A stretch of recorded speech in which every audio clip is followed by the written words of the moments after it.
Bonjour à toutes et à tous, j'espère que vous allez bien. Moi je vais très bien, c'est toujours Idriss Lawali Abdou, bienvenue sur KPB Education.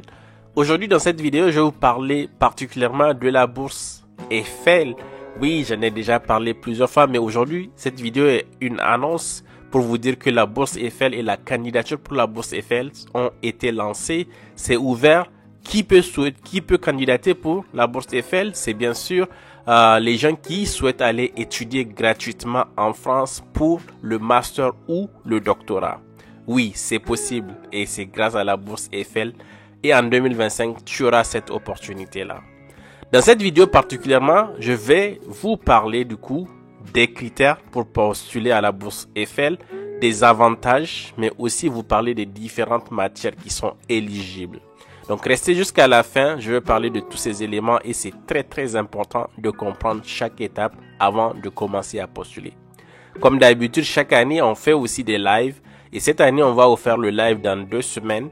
Le live va se passer dans 2 semaines avec les anciens lauréats de la bourse Eiffel. Ça fait maintenant presque 3 ans qu'on fait des lives pour vous aider à postuler et ça fait déjà presque 3 ans que chaque année, les étudiants qui participent à nos lives sont toujours sélectionnés par ce comité, par la bourse Eiffel et ont l'opportunité d'aller travailler 100% gratuitement en France.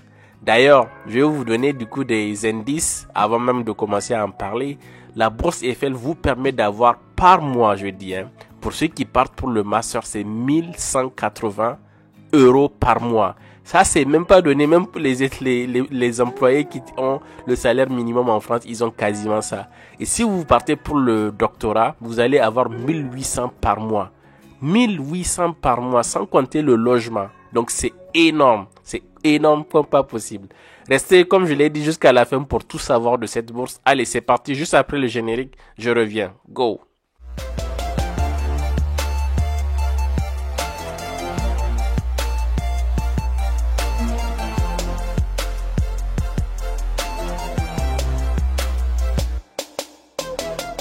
On est là de retour. Comme je l'ai dit dans la vidéo de début, je vais vous parler des critères d'éligibilité, les avantages et surtout les matières qui sont aujourd'hui éligibles pour cette bourse-là. Vous allez voir mes yeux un peu bouger, c'est que je suis en train de lire parce que je veux pas en fait rater certains éléments. Bien sûr, je vous explique sur la base de mon expérience aussi, mais je lirai à des moments donnés. C'est quoi la bourse Eiffel? En général, je vais essayer de contextualiser et ensuite on va aller dans les détails pour que vous compreniez c'est que la bourse Eiffel, comment est-ce que elle est venue au jour, comment est-ce que aujourd'hui elle est distribuée. Alors, la bourse Eiffel, c'est un programme en fait de bourse d'excellence pour étudier en France et ça a été initié par le ministère des Affaires étrangères français pour pouvoir permettre à des étudiants, à des talents, pour en fait attracter, non ça n'existe pas, pour attirer les jeunes talents que vous êtes, les jeunes talents un peu de tous bords, de tous les pays. J'ai oublié combien de pays il y a en fait, mais c'est des centaines de pays. Donc ils ont créé cette bourse pour pouvoir vous aider à venir vous accueillir en France et étudier sans stress financier, sans avoir à penser à tout ce que les autres étudiants vont penser, notamment comment je vais payer le logement, comment je vais payer beaucoup de choses qui ont attrait à votre étude. Donc la bourse en fait va couvrir tout ce qui est master et doctorat. Donc si aujourd'hui toi tu es un candidat éligible à aller faire le master en France en 2025, donc tu es éligible à cette bourse-là. On va aller dans les détails quand on va voir les critères d'éligibilité.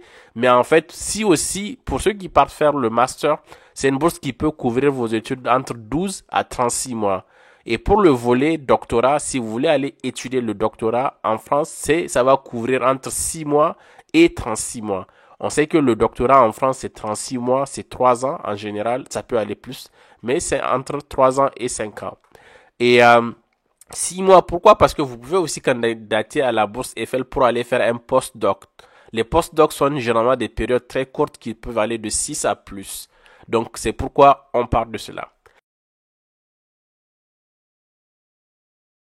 Je vais vous parler maintenant des avantages de la bourse Eiffel. Alors, qu'est-ce que c'est? La bourse ou les boursiers Eiffel, en fait, perçoivent une allocation mensuelle, comme je l'ai déjà mentionné, de 1181 € par mois pour le niveau master.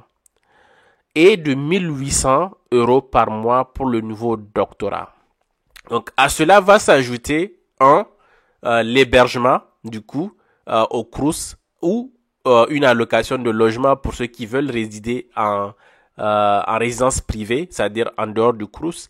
Ensuite, en deux, vous avez le billet d'avion aller-retour, du coup, du pays d'origine à la France et aussi le visa, le billet, en fait, retour vers votre pays à la fin de votre formation. En trois, vous avez une prise en charge totale de tous les frais de voyage, tous les frais afférents à votre voyage. Bien sûr, il y a des limites. Mais quand je dis frais de voyage, c'est tout ce qui est voyage en train. Si par exemple vous arrivez à l'aéroport, vous devez voyager pour aller dans une autre ville. Si vous par exemple la ville où vous avez atterri n'est pas la ville d'études, par exemple vous atterrissez à Lyon et que vous devez aller à Grenoble pour le train aussi sera couvert. Ensuite, vous avez des transports en fait taxi aussi que vous prenez, ça aussi ça va être couvert. Bien sûr, généralement quand c'est pas financé en amont avant votre vol, vous allez être remboursé. Donc il y a ce qu'on appelle du coup en cas les remboursements des frais de transport entre l'aéroport et la gare du dernier lieu d'hébergement, c'est-à-dire le dernier lieu d'études. Ça concerne aussi les taxis et les transports en commun. Ensuite, en 5, vous avez tout ce qui est couverture sociale, sécurité sociale, sera couvert. Sécurité sociale, sécurité maladie. Vous allez avoir une carte mutuelle aussi qui est compris. Ensuite, vous avez aussi ce qu'on appelle du coup un accès à des périodes de culture, d'échange culturel. C'est des périodes de court séjour du coup de visites touristiques, des activités sportives et des détentes et d'autres loisirs, bien sûr. Des spectacles par exemple. Donc, quelque chose de très important que je veux mentionner ici, c'est qu'on a un groupe qui existe depuis 3 ans ou 4 ans d'ailleurs, qui regroupe les boursiers lauréats de la bourse Eiffel des précédentes années, des 3 ou 4 années précédentes, ou même plus je crois, et des jeunes qui ont été accompagnés. C'est un groupe où plusieurs personnes peuvent venir poser des questions. Le lien pour intégrer le groupe, du coup, il y sera en zone de description. N'hésite pas à aller regarder après avoir vu toute cette vidéo et ensuite tu cliques et tu y vas.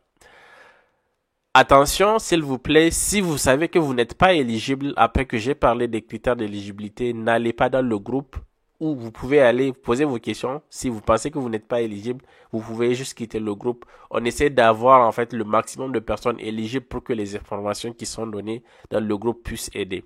Mais comme je vous l'ai dit, dans 2 semaines, on va vous faire un live avec les anciens lauréats de la bourse Eiffel et vous pouvez poser vos questions précises. Aujourd'hui, dans cette vidéo, je vais couvrir que les choses vraiment qui sont superficielle et importante à connaître, bien sûr, pour pouvoir se décider si vous êtes éligible et que vous devez commencer à regarder, commencer à constituer votre dossier ou pas. Maintenant, je vais vous parler des critères d'éligibilité. Très important. Regardez, prenez note s'il faut, mais regardez, c'est très important.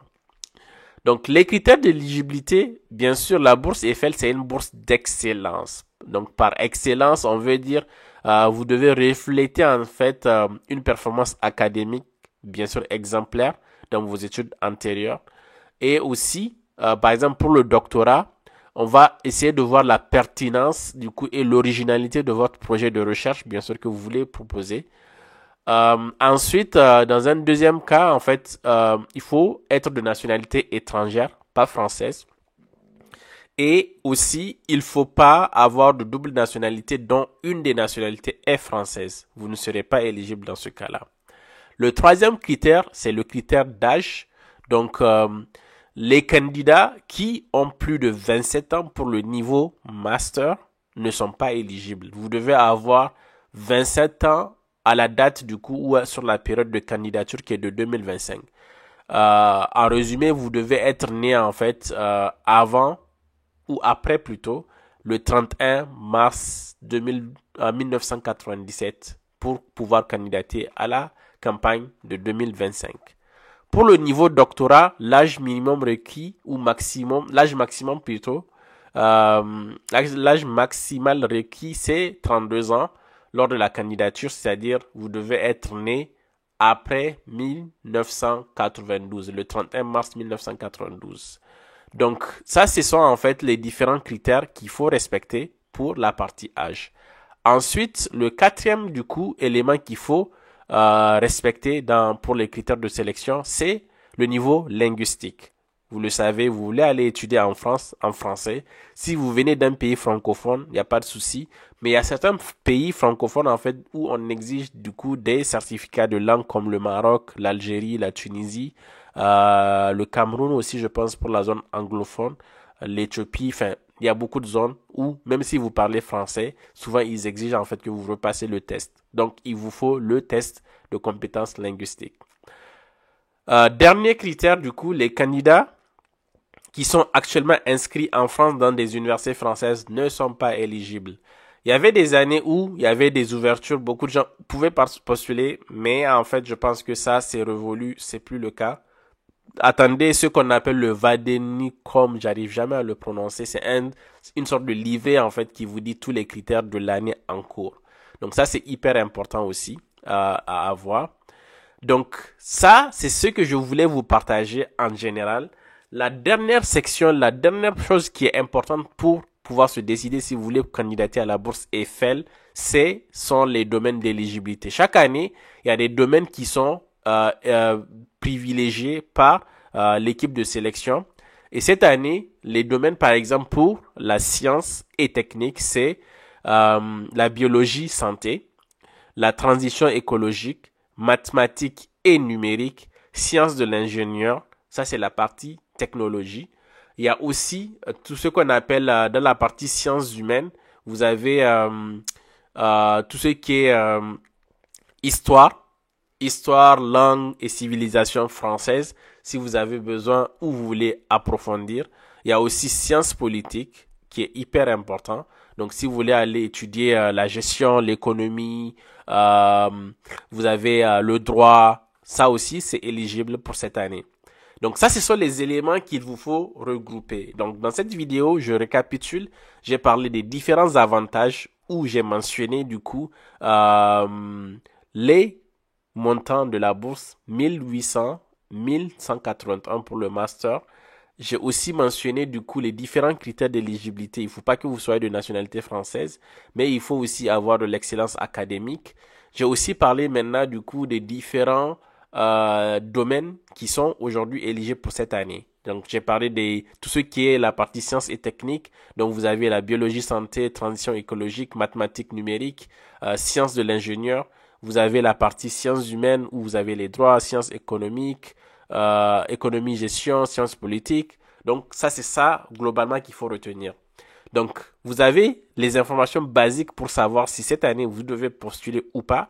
Mais le plus important, c'est que vous vous abonnez à cette chaîne, vous likez cette vidéo et ensuite, comme je vous l'ai dit, dans 2 semaines, on va faire un live avec les anciens lauréats comme d'habitude pour pouvoir aller en détail et que vous puissiez aussi poser vos questions à ces lauréats-là. Abonne-toi pour ne pas rater ce live, mais abonne-toi pour ne pas rater la plupart des vidéos qu'on postule ou qu'on publie sur cette chaîne-là. Donc, bientôt, la semaine prochaine, bientôt, on va postuler aussi, on va faire un live sur la bourse Mastercard qui a aussi commencé. C'est aussi une opportunité que tu peux avoir. Mais comme tu le vois, comme tu l'entends, sur cette chaîne, on parle beaucoup d'opportunités. Ne rate rien, abonne-toi, partage à un ami, tu me mets un like si tu as aimé le contenu de cette vidéo. N'hésite pas à me dire ce que tu en as pensé aussi dans la zone de commentaires. Allez, on se retrouve à très bientôt. Bye bye, prends soin de toi.